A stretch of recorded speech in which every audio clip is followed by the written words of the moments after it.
Hello, welcome back to another episode of the Blacklist Season 10 Episode 3 review, The Four Guns. The Four Guns eventually brings together two key characters from the Blacklist while keeping viewers guessing until the very end. Warning, spoilers ahead, and don't forget to subscribe to my channel. As is customary for the Blacklist, The Four Guns does not allude to actual guns. The four people who are this week's targets of Raymond Reddington's Blacklist are actually ganefs, which is Yiddish for thieves. These pickpockets are not your typical thieves. After all, they behave as an apex predator throughout Senator Cynthia Panabaker's re-election speech in the park, moving as a single organism of coordinated effort that skillfully manages to steal two guns, a radio, and a cell phone off of the two Secret Service men tasked with protecting Panabaker from dissidents. One of those Secret Service weapons was intended for Panabaker but accidentally struck one of her agents in the shoulder. A ganef is a cunning trickster, not a murderer, who steals what belongs to someone else while avoiding detection at all costs, and avoiding contact with flesh and blood. The wrath of divine justice is something the ganef has no fear of. A ganef, as in a man who extends an invitation to a guest for dinner despite knowing full well that the person cannot attend, is the worst form of robber in Yiddish. Given that the Blacklist invokes the ganef, it is impossible to ignore its antagonist, the gazlan, especially given how prevalent they are in this episode.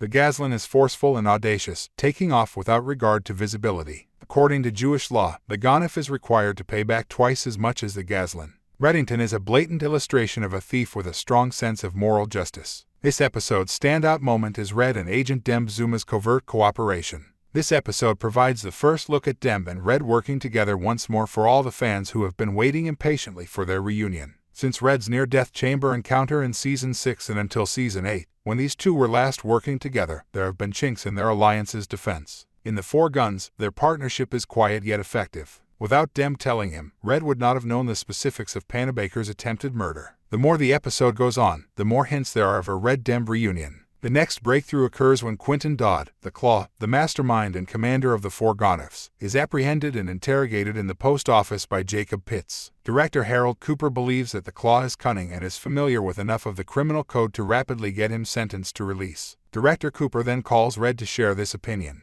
Red hangs up the phone, and when he turns to face us, we can all see that the Claw is still restrained and under Red's care. Teddy Brimley, a master of torture, appears with his metal cart filled with bone nibblers, a shaping mallet, and the terrifying jiggly saw. When does Brimley fail to elicit a response from people he interrogates? The Claw will tell the whereabouts of the man who blackmailed the Four Ganefs into cooperating with his scheme to shoot a stolen Secret Service weapon at Panabaker, and Brimley doesn't even need to smell any bone dust to do it. When Red learns that knowledge, who rushes to the assassin's hideout. The FBI quickly discovers that the assassin is Lucas Roth, a former Secret Service agent and skilled marksman, who hit Panabaker's agent in the shoulder on purpose and didn't miss. He was not at all aiming for the senator. The other agent on Panabaker's detail, Will Strickland, is guaranteed to be on duty when Roth strikes again, thus his main goal is to inflict pain. Roth is not an assassin, rather, he is a gazlan who is prepared to give his life to expose the shanda of a dishonest Secret Service that compromises the integrity of the presidency and democracy for the sake of power and politics. Who was Roth's true adversary? Will Strickland, a special agent. This episode features yet another happy adventure in addition to Red and Demb figuring out how to play on the same team from opposite ends of the field.